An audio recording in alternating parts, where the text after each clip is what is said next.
നമുക്കൊരു ടൈപ്പ് 2 സ്വിഫ്റ്റിനകത്ത് steering wheel control add ചെയ്യാനാണ് കേട്ടോ ഇന്നത്തെ നമ്മൾ വർക്ക് എന്ന് വെച്ച് കഴിഞ്ഞാൽ. ഓൾറെഡി നമ്മൾ വർക്ക് കാര്യങ്ങളൊക്കെ കംപ്ലീറ്റ് ആയി. അപ്പോൾ അതിൻ്റെ കൂടെ തന്നെ നമുക്ക് ക്ലോക്ക് സ്പ്രിംഗ് വന്നിട്ടുണ്ട്. കാര്യം വണ്ടിക്കകത്ത് ഇമ്പിൾട്ട് എയർ ബാഗ് ഉള്ള വണ്ടിക്കകത്താണെന്നുണ്ടെങ്കിൽ നമുക്ക് ക്ലോക്ക് സ്പ്രിംഗും ഇതിൻ്റെ കൂടെ തന്നെയാണ് കേട്ടോ വരുന്നത്. അപ്പോൾ നമ്മൾ അഡീഷണൽ ആയിട്ട് എടുത്തിരിക്കുന്നത് വെച്ചാൽ പുതിയൊരു ക്ലോക്ക് സ്പ്രിംഗ് എടുത്തിട്ടുണ്ട്. കാര്യം ഇതൊരു 2 പിൻ ക്ലോക്ക് സ്പ്രിംഗ് ആണ്. അതായത് നമ്മൾ ഹോണിൻ്റെ മാത്രം കണക്ഷൻ വരുന്ന ഒരു ക്ലോക്ക് സ്പ്രിംഗ് ആയതുകൊണ്ടാണ് നമ്മൾ ക്ലോക്ക് സ്പ്രിംഗ് കാര്യങ്ങളൊക്കെ ചേഞ്ച് ചെയ്തിരിക്കുന്നത്. അപ്പോൾ നമ്മൾ ഇതാണ് കേട്ടോ നമ്മളെ സ്റ്റിയറിംഗ് വീൽസ്.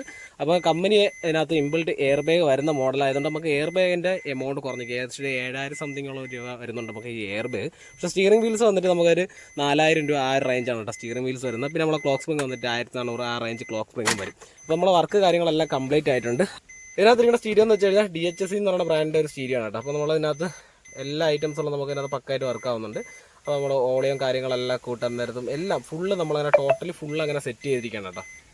അപ്പോൾ നമുക്ക് ഈ ഒരു വണ്ടി മാത്രമല്ല നമുക്ക് വേറൊരു വണ്ടിയും കൂടെ ഇതിൻ്റെ കൂട്ടം തന്നെ ചെയ്യാനുണ്ട്. മൊത്തം നമ്മൾ ടോട്ടൽ 2 സ്റ്റിയറിങ്ങും 2